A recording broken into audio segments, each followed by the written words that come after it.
আজকে যে বিষয় নিয়ে কথা বলবো সেটা হচ্ছে হেয়ার ট্রান্সপ্লান্টের দ্বিতীয় দিন আমরা হেয়ার ট্রান্সপ্লান্টের ব্যান্ডেজটা রিমুভ করে থাকি। তো এটা নিয়ে আপনারা অনেক কোয়েশ্চেন্স করেছেন যে আসলে ব্যান্ডেজটা কিভাবে রিমুভ করা যায় এবং আমি কি বাসায় রিমুভ করতে পারবো কিনা। তো আপনাদের বাসায় বা আপনারা যদি ক্লিনিক থেকে একটু বাসা দূরে হয় তাহলে আপনারা যদি আসতে না পারেন তাদের জন্যই আমি মূলত এই ভিডিওটা বানাচ্ছি। আপনারা এই ভিডিওতে দেখে বাসায় আপনি ব্যান্ডেজটা চাইলে রিমুভ করতে পারবেন। তো ব্যান্ডেজটা রিমুভ করার জন্য অবশ্যই ব্যান্ডেজটাকে আপনার সার্জারির দ্বিতীয় 2 দিন পর্যন্ত আপনাকে রাখতে হবে এবং ব্যান্ডেজটা খুবই ইজিভাবে লাগানো হয়। জাস্ট একটা ট্যাপ দ্বারা এই পুরোটা ব্যান্ডেজ লাগানো থাকে। আর এই ব্যান্ডেজ লাগানোর উদ্দেশ্য হচ্ছে আপনার মাথার পেছনের অংশ থেকে যে গ্রাফটা আমরা নিয়ে থাকি, এই গ্রাফটা নেওয়ার কারণে ওই জায়গা থেকে অতিরিক্ত সিক্রেশন বের হয়, যেটাকে আমরা প্লাজমা বলে থাকি। এই প্লাজমাটা সিক্রেশন হওয়ার কারণে আপনার বালিশ বা যে জায়গায় আপনি ঘুমাবেন সেই অংশটা ভিজে যেতে পারে।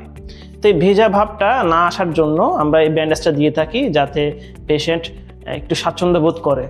কারণ যখন অতিরিক্ত সিক্রেশন হবে পেশেন্ট ভয় পেয়ে যেতে পারে, ঘাবড়ে যেতে পারে, অথবা দেখা যাবে যে কি অনেক ক্ষেত্রে পেশেন্ট আনইজি ফিল করতে পারে। তো আজকে আমি সম্পূর্ণ ব্যান্ডেজের প্রসেসটা দেখিয়ে দিব এবং ব্যান্ডেজ রিমুভের পরে 5ম থেকে 7তম দিন আপনি কি কি করবেন সেটা সম্পর্কে একটু ডিটেলস আপনাকে জানিয়ে দিব। তো আসেন শুরু করা যাক। ব্যান্ডেজ রিমুভ করার প্রথমে আপনাকে কন্ডিশনের বিষয়টা দেখাই। ওনার কিন্তু আজকে কালো হয়ে গেছে স্কাল্পটা। হেয়ার রুটগুলো যখন আমি প্রতিস্থাপন করেছিলাম তখন চুল প্রতিস্থাপনের সময় কিন্তু এই জায়গাগুলো সাদা ছিল, এখন কালো হয়ে গেছে। এর কারণ হচ্ছে কি ওনার গ্রাফটের ফ্যাটি টিস্যুগুলো শুকিয়ে গেছে এবং গ্রাফটা মোটামুটি সেট হয়ে গেছে। 1 থেকে 3 দিনের মাথায় সেট হয়ে যায়, কিন্তু 7তম দিন আমরা শ্যাম্পুটা করি। প্রপারলি সেট হওয়ার পরে আমরা শ্যাম্পুটা করে থাকি।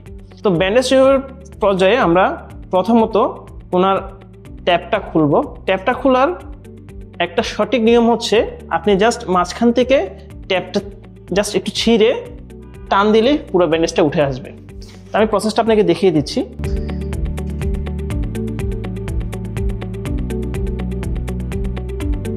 আপনারা চাইলে সাইড থেকেও চাইলে ব্যান্ডেজটা খুলতে পারেন অথবা মাঝখান থেকে খুলতে পারেন। আমি সাইড থেকে খুলে আপনাকে দেখাচ্ছি।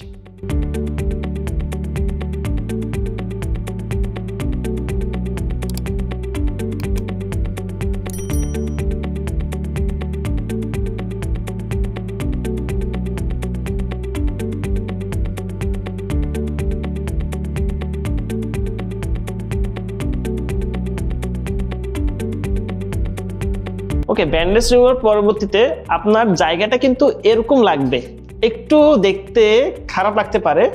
তো আমরা প্রথমত আপনার বাসায় যদি কোনো ধরনের জিনিস না থাকে, ধরেন আমরা এখানে আসলে ক্লিনিকে আসলে গজ পিস ইউজ করে থাকি অথবা স্টাইল আইটেম ইউজ করে থাকি, আপনার কাছে যদি এরকম কোনো কিছু আইটেম না থাকে আপনি সিম্পল একটা জিনিস ইউজ করতে পারেন, সেটা হচ্ছে টাওয়েল।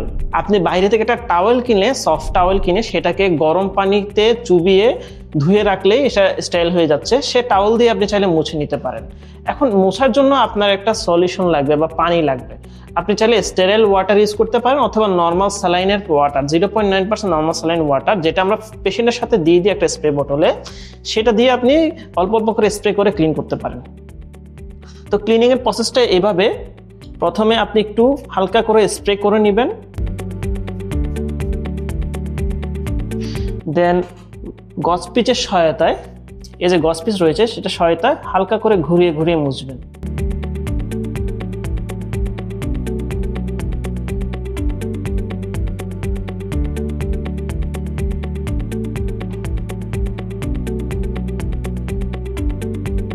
এই ঘুরিয়ে ঘুরিয়ে মোছার উদ্দেশ্য হচ্ছে আপনার যে ময়লাগুলো আছে ময়লাগুলো আস্তে আস্তে পরিষ্কার হয়ে যাবে। আপনার দেখা যায় অনেক সময় এই পিছনের এরিয়াতে অনেক ফ্যাটি টিস্যু ক্রিমের সাথে লেগে থাকে। এই ক্রিমের সাথে লেগে থাকার কারণে আপনি যদি ঘুরে ঘুরে না মুছেন ময়লাটা ভালোভাবে ক্লিন হবে না, পরিষ্কার হবে না। অনেক সময় দেখা যায় অয়েন্টমেন্টের লেয়ারটা অনেক মোটা থাকে, যার কারণে লেয়ারটাও উঠতে চায় না। তো লেয়ারের উপর যদি আরেকটা অয়েন্টমেন্টের লেয়ার পরে তখন এই স্কার্টটা শুকাতে সময় নেবে। তো একটু চেষ্টা করবেন ঘুরিয়ে ঘুরিয়ে মুছে পুরো এরিয়াটা ক্লিন করার জন্য।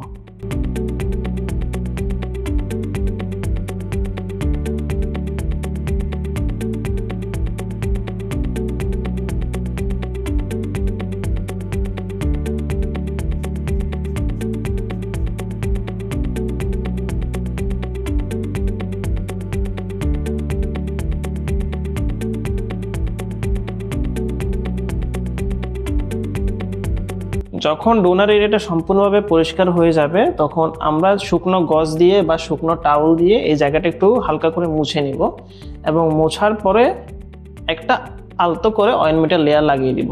এতে কি হবে, আপনার যেহেতু এটা কাঁচা অবস্থায় আছে, ইনফেকশন হওয়ার চান্সেস এখনো রয়েছে, তাই আমি একটা অয়েন্টমেন্টের লেয়ার দিলে আপনার বাইরের কোনো ধরনের ব্যাকটেরিয়া ভাইরাল কোনো ইনফেকশন এটাতে হবে না।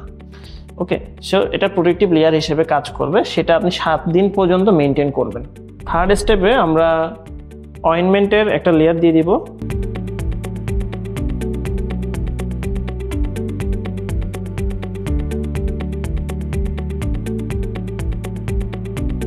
আমাদের ব্যান্ডেজের কাজ শেষ। আপনারা তো দেখলেন পুরো প্রসেসটা, ব্যান্ডেজটা আমি কিভাবে রিমুভ করলাম এবং কিভাবে পেশেন্টকে বললাম। এরপরে আপনার আজকে ওনার দ্বিতীয় দিন, তো পঞ্চম থেকে সপ্তম দিন শ্যাম্পুর আগ পর্যন্ত কি মেনটেন করতে হবে। প্রসেসটা সেম। ব্যান্ডেজটা রিমুভ করার পরে আপনার জায়গাটা কিন্তু সেরে যায় না, এই জায়গাটাতে কিন্তু এখনও ইনফেকশন হওয়ার চান্সেস থাকে। তাই আপনাকে মেনটেন করতে হবে সকাল এবং রাত্রে জায়গাটাকে পরিষ্কার করে, অবশ্যই পরিষ্কার করার জন্য ফুটানো পানি নেবেন, ফুটানো পানিটাকে ঠান্ডা করবেন, ঠান্ডা করে আপনার কাছে যে পরিষ্কার টাওয়াল থাকে, আমি আগেই বলেছি, এই টাওয়ালটাকে ইউজ করবেন পিছনের অংশটা ক্লিন করার জন্য। আপনি ফুটানো পানি দিয়েও পানিটাকে ঠান্ডা করেও আপনি চাইলে এটাকে ক্লিন করতে পারেন, অথবা আপনি ডিস্টিল ওয়াটার বা স্টেরাইল ওয়াটার অথবা নর্মাল স্যালাইন ওয়াটার দিয়ে আপনি চাইলে এটাকে পরিষ্কার করতে পারেন। পরিষ্কার করার পরে আপনি সকাল এবং রাতে 2 বার করে অয়েন্টমেন্ট লাগাবেন। এবং সামনের অংশটা হচ্ছে ওনাকে আরও 2 থেকে 3 দিন সামনের দিকে নর্মাল স্যালাইন ওয়াটার স্প্রে করতে হবে। নর্মাল স্যালাইন ওয়াটার স্প্রে করার মূল কাজ হচ্ছে এটাকে হাইড্রেটেড রাখা। হাইড্রেটেড থাকলে এই চুলগুলো যে ময়লাগুলো আছে সে ময়লাগুলো তাড়াতাড়ি বের হবে এবং শ্যাম্পু করার সময় ইজিলি পরিষ্কার করে বের করা যাবে। যত তাড়াতাড়ি আপনার এই ময়লাগুলো ক্লিন হবে তত তাড়াতাড়ি এই চুলগুলো বেড়ে উঠতে পারবে। আজকে দ্বিতীয় দিন, তৃতীয় দিন এবং চতুর্থ দিন ওনাকে স্প্রে করতে হবে। তো এই জায়গায় এদিকে আবার ঘন্টাখানিক পর আপনাকে কন্টিনিউস স্প্রে করতে হবে। দেন পঞ্চম এবং ষষ্ঠতম দিন আপনাকে আধা ঘন্টা পরপর বা পুরো দিনে মিলে আধা ঘন্টা আপনাকে ওই যে ফুটানো পানিটাকে ঠান্ডা করে একটু উপর থেকে ঢালতে হবে। অর্থাৎ আপনাকে আর স্প্রেটা করতে হচ্ছে না, আপনাকে জাস্ট পানিটাকে ফুটাইয়ে ওই ফুটানো পানিটাকে ঠান্ডা করে গ্লাস বা কাপের সহায়তায় আপনাকে 20 মিনিট টানা উপর থেকে ঢালতে হবে। এই প্রসেসটা একদম ইজি প্রসেস স্প্রে প্রসেস থেকে। এটা পেশেন্টেরই কমেন্ট, কারণ স্প্রে ঘন্টাখানিক পরপর করতে গেলে অনেক সময় ওনাদের একটু বিরক্তও লাগে যে 1 ঘন্টা পরপর স্প্রে, আমার তো অনেক সময় মনেও থাকে না। তো এই জিনিসগুলো চতুর্থ দিন পর থেকে আপনার ওই হ্যারাসমেন্টটা চলে যাবে। তখন আপনাকে পুরো দিনে মিলে 20 মিনিট সময় দিতে হবে চুলের জন্য। ওই 20 মিনিট সময়ের মাঝখানে আপনাকে ফুটানো পানিটাকে ঠান্ডা করে রাখবেন, ওই পানিটাকে গ্লাস বা কাপের সহায়তায় মাথাটাকে নিচু করে উপর থেকে ঢালবেন। মনে রাখতে হবে পুরো দিনে মিলে 20 মিনিট কিন্তু ঢালতে হবে, মেনটেন করতে হবে। যদি মেনটেন করেন তাহলে কিন্তু আপনার চুলের যে ময়লাগুলো আছে সেগুলো কিন্তু শ্যাম্পুর সময় ভালোভাবে উঠবে, না হলে কিন্তু শ্যাম্পুর সময় আপনার একটু প্রবলেম হতে পারে। এবং লাস্ট ডে হচ্ছে সপ্তমতম দিন। সপ্তমতম দিন কিন্তু আপনার শ্যাম্পুটা হয়। সে সপ্তমতম দিন আমরা চাই যে কি পেশেন্ট আমাদের ক্লিনিকে এসে শ্যাম্পুটা করুক। এর কারণ হচ্ছে অনেক পেশেন্টই আছে যে সার্জারি এত টাকা দিয়ে করেছে, শ্যাম্পু করার সময় যখন আপনার ময়লা যাবে, ময়লার সাথে চুল তো যায় না, অনেক সময় ভেঙে ভেঙে চুল পড়ে। তো দেখা যায় সেই জিনিসগুলো নিয়ে অনেক পেশেন্ট ভয় পায়। ভয়ের কারণে কি হয়, ওই পেশেন্টগুলো আপনার শ্যাম্পুটা করতে চায় না। তো শ্যাম্পু না করার ক্ষেত্রে দেখা যায় প্রপারলি ক্লিন না হলে দেখা যায় চুলের গোড়ার মাঝখানে ময়লা জমে যায়। ওই ময়লা জমার কারণে ওই চুলগুলো ভিতর থেকে বের উঠতে পারে না। তো শ্যাম্পুর ফুল প্রসেসটা যদি আপনি ভালোভাবে মেনটেন না করে শ্যাম্পুটা না করেন, তাহলে ময়লা ক্লিন না হলে দেখা যাবে চুলের রেজাল্ট কিন্তু আসতে সময় নেবে অথবা রেজাল্ট কমে যেতে পারে। তো এই জিনিসগুলো একটু খেয়াল রাখবেন। তো আপনারা আজকে ব্যান্ডেজ রিমুভের ফুল ডিটেলস ভিডিওটা দেখলেন কিভাবে ব্যান্ডেজ রিমুভ করতে হয়। তো আজকের জন্য এতটুকুই। এতক্ষণ হেয়ার ফ্রি হেয়ার গ্রো ক্লিনিকের সাথে থাকার জন্য আপনাকে অসংখ্য ধন্যবাদ। হেয়ার ফ্রি হেয়ার গ্রো ক্লিনিকের সাথে থাকার জন্য বা এরকম আরও ইন্টারেস্টেড ভিডিও পাওয়ার জন্য আপনি আমাদের সাবস্ক্রাইব বাটন সাবস্ক্রাইব করে রাখতে পারেন।